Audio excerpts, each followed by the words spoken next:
it sort of made me panic, and I was sort of like, oh, who was it? Like, when could they have done it? When did I even let go of my drink? Like, was it by me? Like, I'm sure my drink was by me, even when, like, I was drunk. Like, I was like, I'm sure my drink was by me. Like, when would they have the opportunity to have done that? And it sort of freaked me out a bit, because I was just like, how can someone do that? Hello and welcome to the Leading Communities podcast, brought to you by Aspire for You CIC and produced by That's All Media CIC. I'm Kit Shawande and I'll be your host.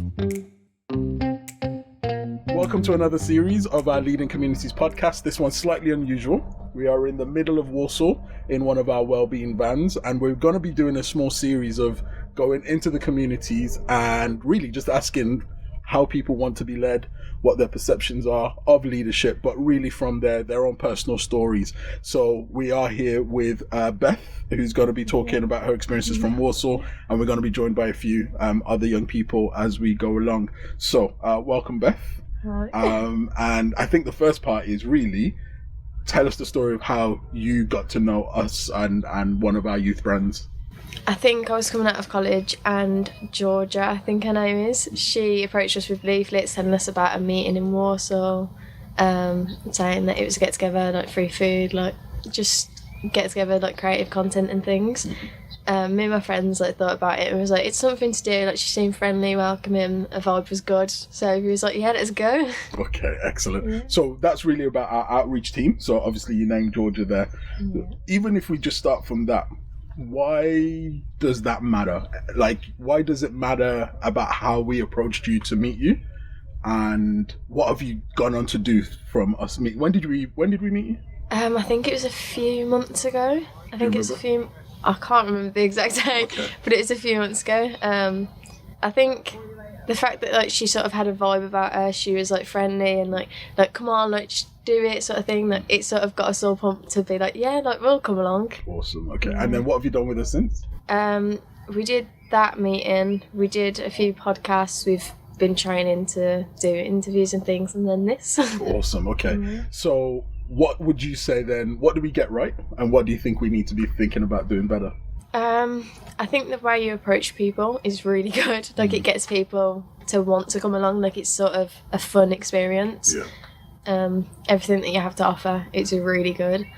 I think to get more people into it, maybe do more of the events in Warsaw and different places, because I know that a lot of people would probably like it. So yeah. So definitely more of the events, more of the experiences. Yeah. And what things did you do? What was that first thing that you kind of did with us? It was that meet and eat? Yeah, it was the meet and eat. Okay. Yeah, I think we... Describe that for the people that weren't there, like in your words. It's useful for me as well, because how we talk about it and how we pitch it, it might be totally different for you guys. So that's why I don't want to say too much. There was a photographer there. We did like that game which like got everyone to know each other, and that was like really, it was nerve-wracking, but like it pushed me out of my comfort zone. I know some people went and did interviews. We did the podcast in the van. And what was happening in that particular podcast in the van? I think it was on mental health and about masculinity, I think it was. And then we ended up meeting to continue those a few weeks later. So. Okay. So if we said why you trust us, you would say? Probably the vibe that I'm getting. The vibe, okay. Yeah. So obviously the first time you tried it, it was what we promised is what you got? Yeah. Is that okay? Then the second time you tried it, what was that, what we promised what you got? Yeah, like I was quite nervous, but like, I was just like, yeah, you know what, I should go with confidence, but we're just going to do it, we're just going to push through it. And that's really important, right? So this is probably the fourth time, and I give like, you know, and I think that's. Do you think there's something for people to learn from that? Yeah. That if we're gonna be going out and reaching people, what we say we're gonna do, you actually do it. Yeah, and then how often we do it and the repetition. Does that all matter to you? If we didn't meet you in like through outreach, what do you think you'd be doing now? Like since from January to June, where we're in May now. Yeah, I don't really know. I don't think like there's not a lot of people out there that are approaching like you do. So I think that's really like a good thing. My confidence probably wouldn't, like I wouldn't be doing this. Like my confidence would still be like really bad, I wouldn't have had the confidence to have done something like this. I wouldn't have even thought about it. So I think it is quite an important thing that you're doing it. So that's really important because in our world, so sometimes I use the phrase like in adult world, what I mean is like business, the world of business, the world of jobs, the world of policy. So in that world, people talk a lot about 6-week programs, 20-week programs. What's really interesting for you is we've not done it as a program. We've created spaces under our youth brand Lyfeproof. We've not talked about Lyfeproof all along, but for the people that don't know, we've got youth brands. We've got like 9 social media channels. You're based in Warsaw, so we've got Motive Warsaw for like meetups. Then we got Lyfeproof for just anything, young people, mental health. So it's non-regional. For you guys being able to be part of something that's not a program, why does that matter? It's sort of like welcoming. It's something different. It's something that it can push your confidence, and I know for a fact like it's helped me. So I think it would also help other people. And if we had packaged ourselves as 12-week confidence building, come and make friends, how would you react? I think some people would be like, oh yeah, let's give it a go, but some people would be like, oh, like they're not going to stick to it, they're not going to do that, so like this is a good approach. Okay, which camp would you be in? Would you be like, 12-week program, make friends, sure? Yeah, I'd probably be like, probably not going to happen. Yeah. Okay, that's interesting, especially as you talked about confidence, because one of the things we're trying to hack is exactly that we need to work with culture. We need to understand how life is for people. I might say the phrase young people once in a while, but I'm not trying to be like the old dude in the room, but I will end up being, even when I was at uni, I was like the old dude in the room. But really, what we're really trying to say is that we think that you guys have heard a lot of things. You guys get a lot of noise. Like, it's not in advertising, it's called noise, meaning on your socials, everyone's trying to talk at you. If it's not the social media bait channels, it's the memes. If it's not the memes. So for anyone to say that we can be different, you can't say it in a standard way. You got to be different. The people that work for you have to be different. And then when you do come and you're in a freaking converted bus, it's got to make you go, oh, these guys must be, right? And I think sometimes the hard part for you to know our world, we're saying this to the adults, and a lot of them think we're being extra, right? They think like, oh, but you can just run it at the local church. Shout out to churches out there. You can run this at the local, whatever the youth space is, YMCA, and it's like, yeah, you can, but for certain people that don't have that confidence, or they need to hear it in a different way, all of that. So that's interesting. Again, this is 100% unprompted. It's just like the first time I'm hearing it from your voice in your way. So that's why it's quite interesting. So obviously we spoke about like mental health and I'm sorry, confidence first of all, and in relation to where, and you did a first podcast around mental health. Just talk about that experience where you're sitting in a space with therapists. Like, have you ever done anything like that before? I've currently got a therapist. I've got a counsellor, and she's lovely. Shout out to Mel. Shout out Mel. Shout out Mel. I love her.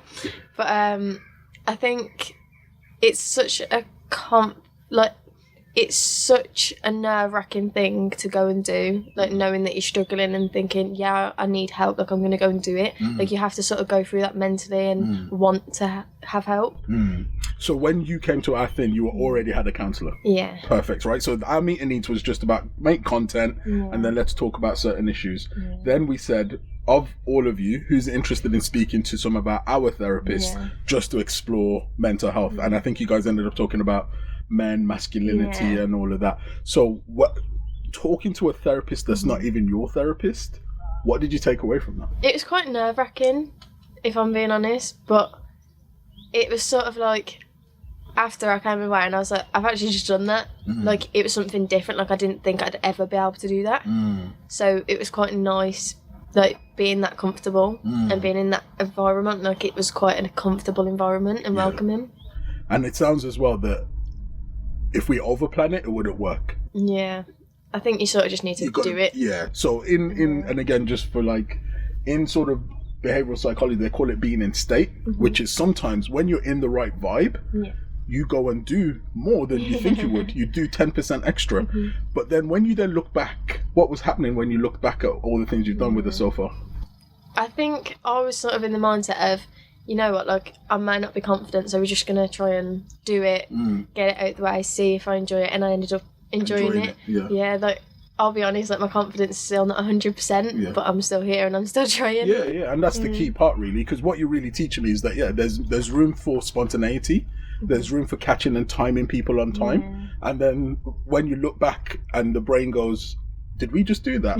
You're like, yeah, we did. And hopefully the brain's now got evidence that whatever we're going to do next, maybe it's not as bad as we thought. Whereas if you haven't got anything, the brain's going to be like, well, we never do anything, so why do you think we're going to change now? And it's just that subtle thing of like kind of putting things together. So with that kind of like your mental health journey, like when did you start to think about it or look at an Probably before COVID. I did struggle a bit, but it was never anything bad. During COVID, I lost my great-granddad, and that was a massive hit on like me and my family. Me and my family just sort of put my mental health down to that, and then we soon realised, actually, no, it's a lot more than that. Like, I'm struggling with a lot more things, I'm getting worse. So I went to the doctors, they wanted me to do counselling. I got into face-to-face counselling, but there's a massive waiting list for that. How long did they tell you? They told me it could be months. And it took months, and I'd had letters come through going, you're still in the waiting list, don't worry, sort of thing. Like, it took ages. So then they told me to go counselling with my college. So I went there, and that's been helping out a lot. And then obviously I met you guys. Yeah, okay, cool. And that kind of journey, I mean, when you were at school, what was your experience like? In high school, when I struggled, the counselling, like, it weren't really welcoming. What did they do? What did they offer? I think that's the problem. Like, it weren't really promoted. Like, you knew that it was there, but it weren't like, oh yeah, like, it weren't promoted to go. It was just sort of like, it's there if you want it. Whereas I think things like this help a lot because it's there, like, going, yeah, we're here, like, come along. It's speaking to you rather than just speaking. Yeah. Interesting. So in some ways, if people want to learn how to connect with you better, it's not just there's a flyer. It's not just there's a Facebook page.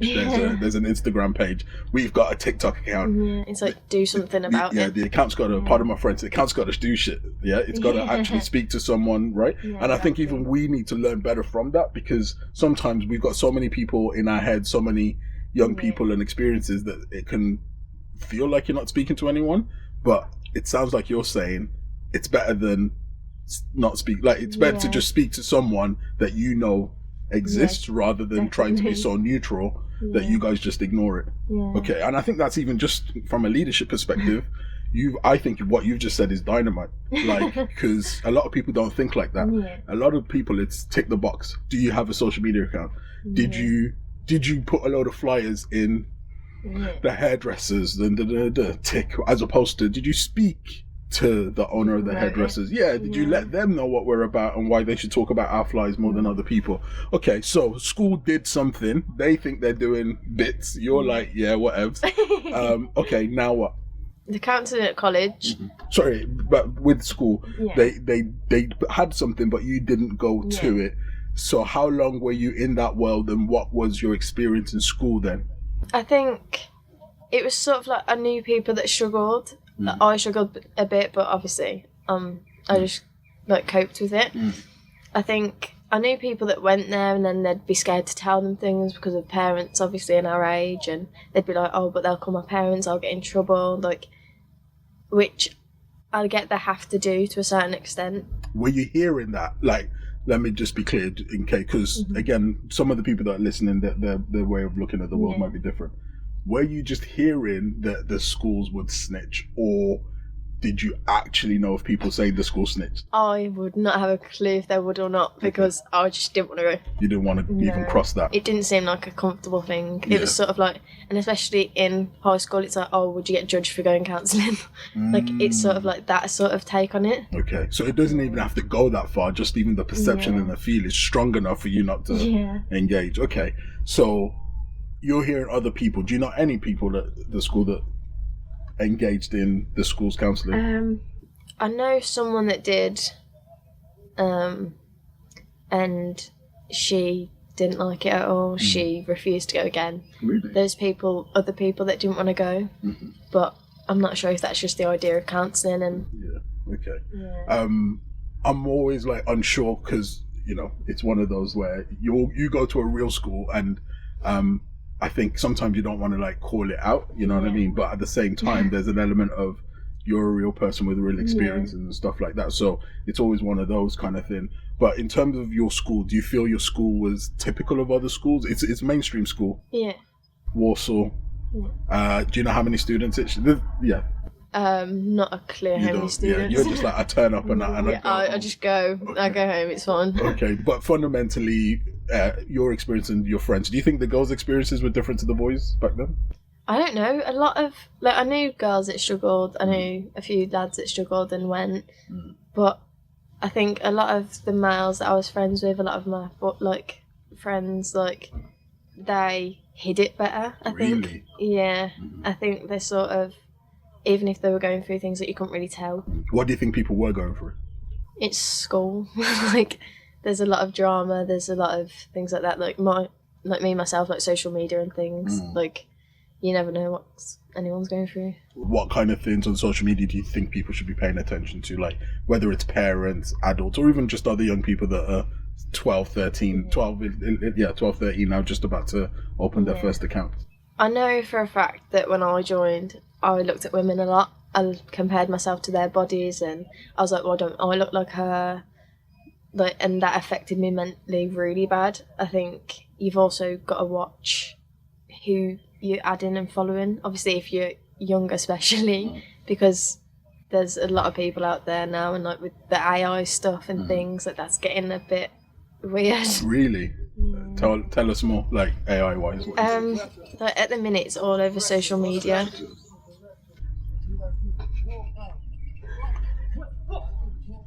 So for those that can't kind of see the camera, I don't know if you're able to even turn it around, Anna.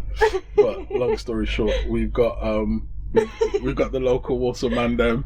So we're just at Warsaw Arboretum. We just thought it was a good day, and just to show that we're actually in local areas, not just the studio thing. And that's one of the reasons we set this up. But we'll talk about that kind of later. So looking at images of people online, and that's affecting whether you're thinking you're normal or not. But then you mentioned a little bit about AI. Yeah, there's this new thing on Snapchat, and everyone's going on about it, how it's really creepy, how they can't get rid of it, how videos are being made, and people are receiving phone calls. Then they think it's their mum or their daughter or something, and it's not. It's just a scammer. It's just a scam call. Okay, you need to walk me through from ground zero, right? So, Snapchat definitely has a My AI, right? And they've done that where you can talk and you can text, and it feels like you're texting a real person. Sounds like you're saying AI is freaking young people out. Yeah. So give us a couple of examples, but also walk us through. So either, imagine we're your gran and all of this is weird, or, an alien that's landed on Earth. Describe what you're seeing around AI. Which bits of AI are you getting exposed to, and how is it making you or friends feel?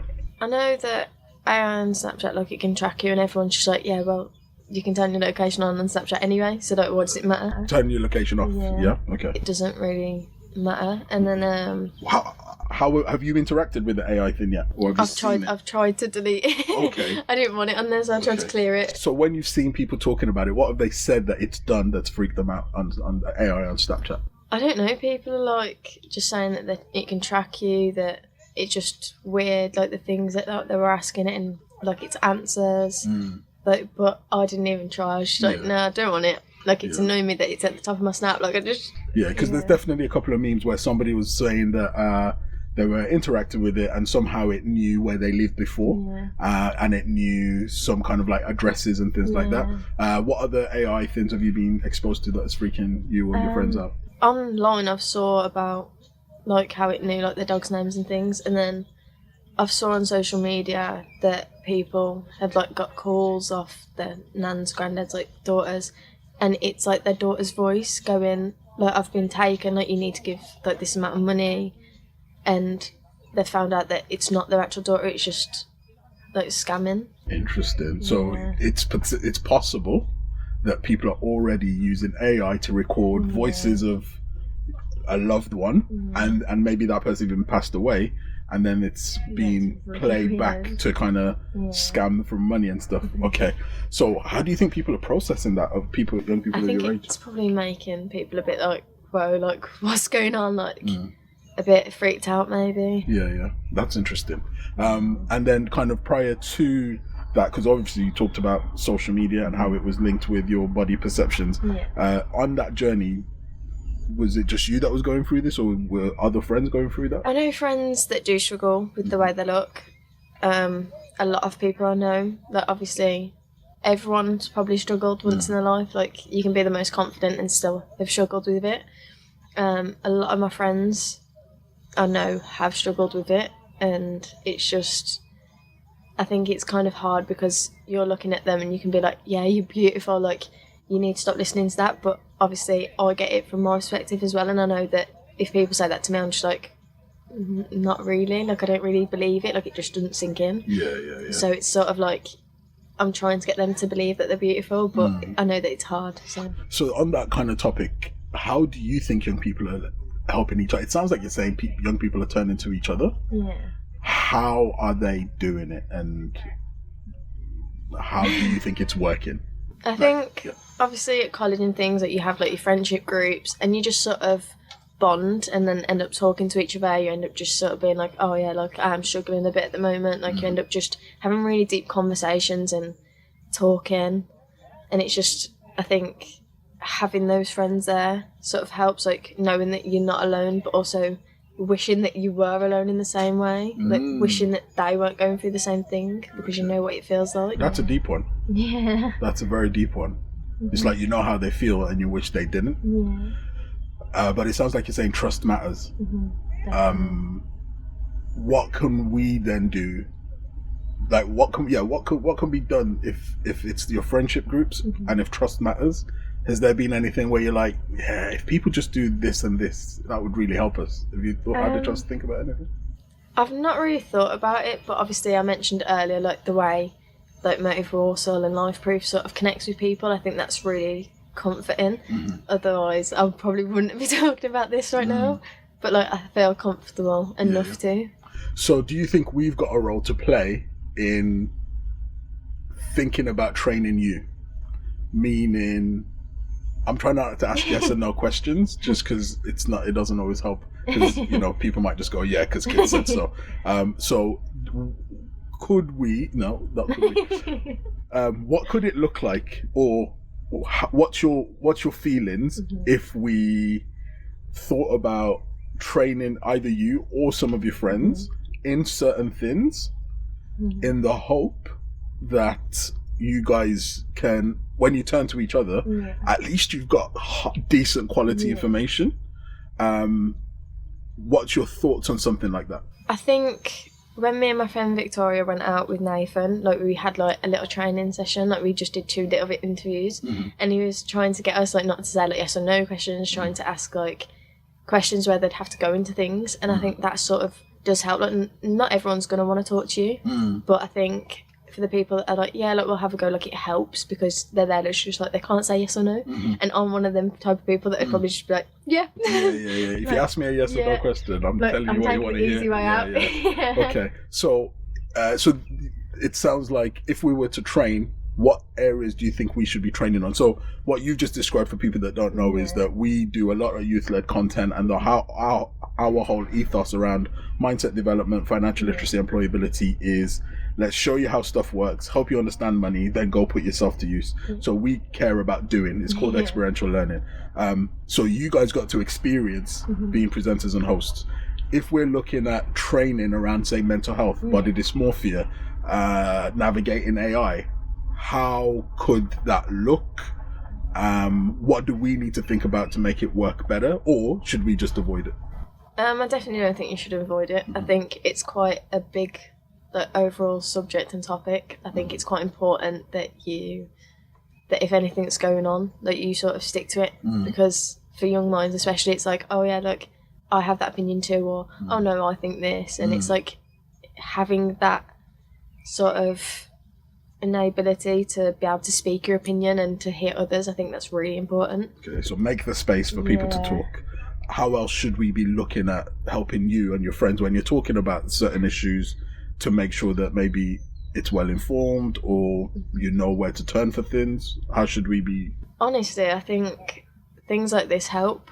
Like, I know for a fact it helps me because it takes my mind off things and it just sort of gets me out of the house. It keeps me from thinking about certain things. Like, it puts my mind on other things.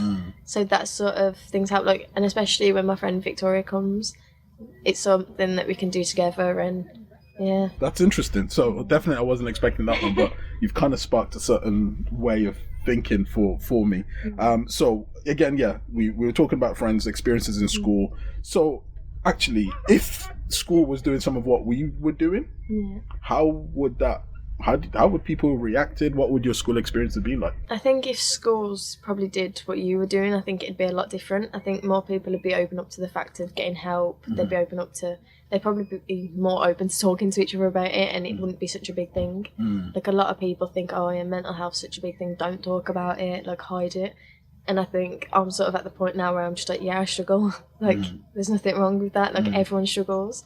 Like, and doing this especially, I'm sort of like, if I'm not open about it, more people will probably think, oh no, I can't talk. So it's nice seeing that. Awesome. All right, so kind of over to you a little bit. Like, where do you want us to kind of go next? Like, what should we be thinking about, listening to you about, and kind of considering? Definitely things that are going on with, like, the world and everything, like things around the area.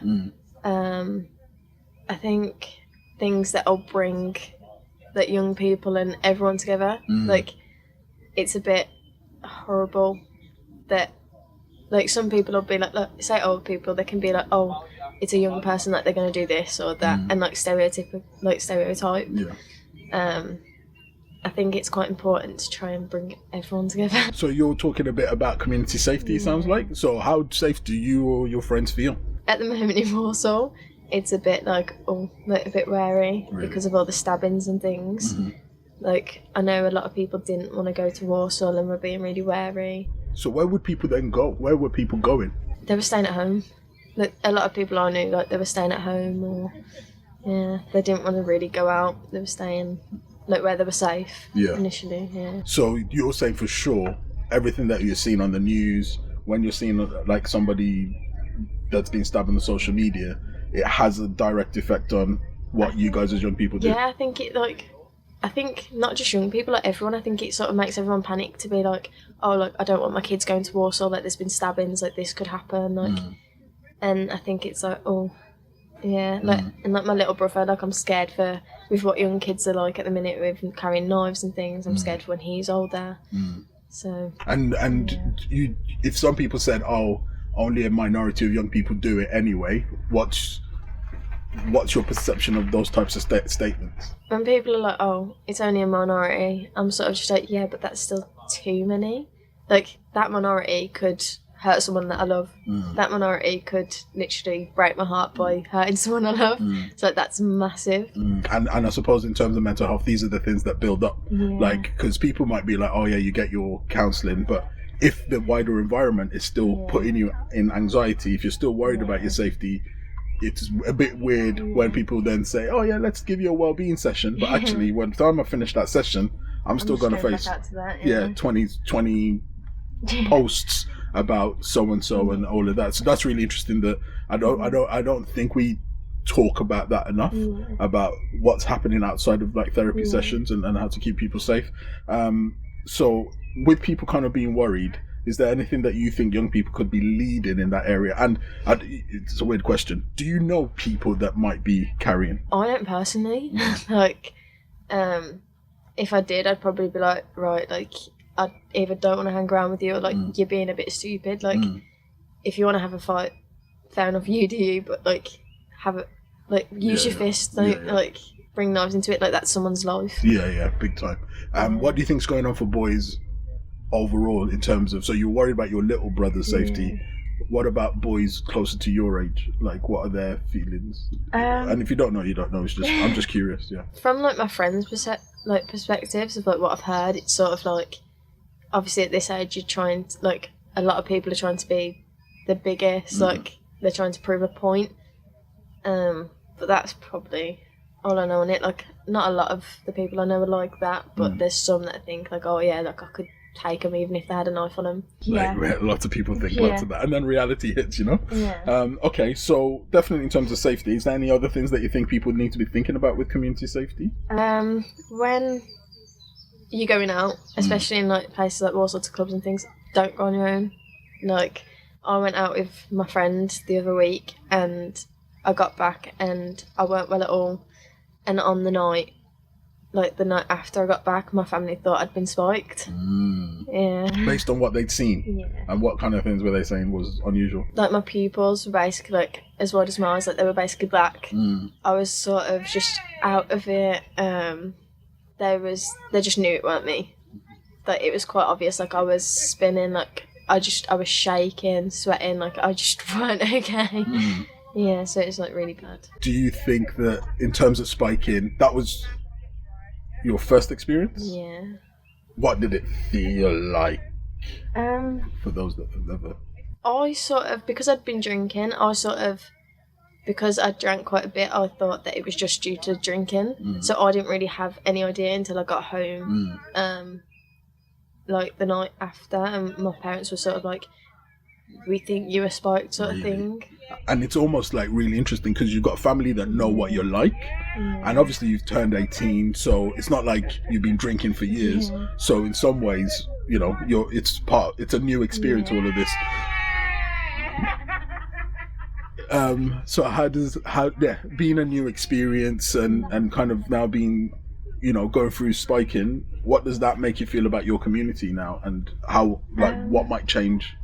I sort of panicked a bit when I realised, because I was like, because I don't barely go out anyway, like, and I do worry about things happening, it sort of made me panic, and I was sort of like, oh, who was it? Like, when could they have done it? When did I even let go of my drink? Like, was it by me? Like, I'm sure my drink was by me, even when, like, I was drunk. Like, I was like, I'm sure my drink was by me. Like, when would they have the opportunity to have done that? And it sort of freaked me out a bit, because I was just like, how can someone do that? Like, who was it?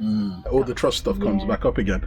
Like, again, you know, you can choose, you know, if you want to stay or not, but where did you consider things like law enforcement? And let me just give you a bit of context. So we'll sit with different groups from, you know, Police and Crime Commissioner and the Violence Reduction Partnership. So there's a strong campaign on violence against women and girls, and spiking is kind of considered in there because it's not all physical violence, etc. So, and then there's other campaigners, even you know, equality groups. A lot of people care about this topic. What was your immediate instinct after it occurred? Where did you start to think about law enforcement? Where did you think about hospital? Where did you think about any other kind of agencies, or did you even know they exist? I'll be honest, I didn't even think about it. I was just sort of panicking on like getting better, because I didn't feel well after. Like, I didn't go to college. I missed college for like 2 days because I just didn't feel well. I think I was sort of like really run down and drained, and I was just like, I didn't even think for a second about calling anyone or getting checked, which I think I probably should have. It did get mentioned at college. I think one of my friends mentioned it and my teacher overheard, so she had like a little meeting with me and was just like, are you okay? Like, I heard you got spiked. She was like, my daughter got spiked recently too. She was like, she doesn't drink, and she, like, obviously something happened, and she was like, she like knew, and luckily her friends were there. She was like, she got the help. She got safe. How long ago did your situation occur? Mine was on Sunday, so okay, so 5 days ago. Yeah. And in the 5 days, you've not contacted enforcement. Your teacher spoken to you about it? Yeah, she told me that she'd give me a number, but not yet. Not yet. So, how do you feel about contacting organisations now? I probably would if it was needed, because I obviously don't want it to happen to anyone else. But I don't know how when. To go about it. Yeah, and how like when it goes out of your system and everything, like that sort of situation. And okay.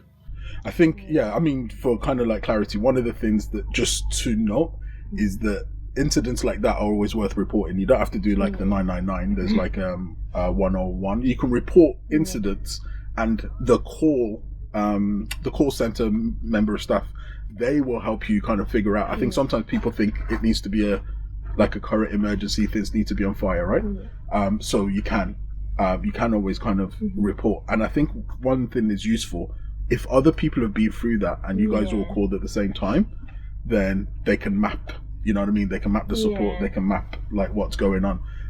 But again, reach out to your counsellor, because they'll also know a little bit about what they can do. But also online, I mean, Women's Aid Warsaw, they're also very good about some of these types of issues.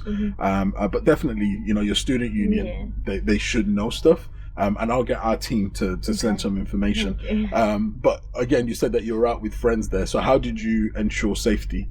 Like what were the protective factors that helped with the safety? Me and my friend, like, we had 3 people that night come up to us, that all males. And I think the first time someone came up to us, he was on something. And the security guard sort of knew and clocked it, and that was uncomfortable, so we just told him, and he ended up getting kicked out. We made sure to like stay together like the whole night, and yeah, it was sort of like a safety thing when I got, because she ended up having to put me in the Uber, and I did get asked to go back with someone, and I was like, no, like I'm going home, and she was like, no, she's got to go home, like she's clearly drunk, she's clearly not fit enough, like to be talking to you, like she's just turned 18. And so it was sort of like that, and I was sat there like, please, like just come back in the Uber with me, and I was that drunk. She just went, I'll get one in a minute, like I'll have to call a different one. So that's what we did. So really it's everyone's job to look out for everyone, from security, you know, bar stuff, and then obviously your friends, like on a night out. I think that's a massive issue. Anything else that you think that we should be learning from in terms of just overall feelings, opinions about things that are going on? I think just sort of like protecting each other and things. Yeah, just being there and sort of, So we talked about the role of what we can play in training you friends in certain issues, so that if people turn to you, you guys can help. Talked about the importance of make something cool, open, interesting enough in order to help you engage with it, because if it's boring you normally wouldn't. Any other things like to take away before we kind of like wrap up? I think that's everything. I think we've covered quite a lot. Cool. You're like, cool. Through this. I can breathe. You know what I mean? I got through this, never done this one before. But yeah, I mean, just to remind you, the reason why this matters is that, if we're not listening to people, how can we improve anything? So that's one of the things that I'm a big fan of, just constantly listening, learning, and then try and build things that you want. Again, for the purpose of people that aren't able to see, but we're in one of our vans that got converted. We built this van from listening to what young people want, and we then said, well, if you want a place where you can have therapy, do you want it to be written all over, I'm in the van because there's something wrong and I'm having therapy? Or should it be a space where now, you know, we've got the doors open, people are looking, they're seeing podcasting, but really you could have your therapy session here. We could do coaching, we could do intuition. You got a clear screen there. We've also got things where if this door closes, you can project things. We've got a fridge in there for anyone that you know what I mean. Fridge, you know it because you got offered fridge, biscuits, water, and I think these are all the little things. And what's interesting as well is you want to be an interior designer. And what did I tell you about who built this for us? Interior designers. Right. So we have a whole media arm that we kind of that's ours, but we got team members in there. But that person studied interior design at uni.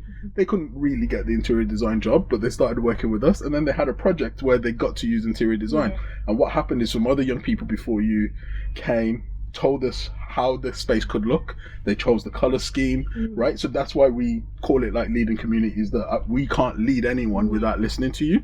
So that's how this came about. And by you listening, you wait till 2024, 2025, I'll be telling somebody else that. So there's this one time Beth came and Beth was like kind of dropping some bars, and then we ended up it sounds funny, but that's how I work. All I do is listen, and then I go make it happen. So big thanks for coming on.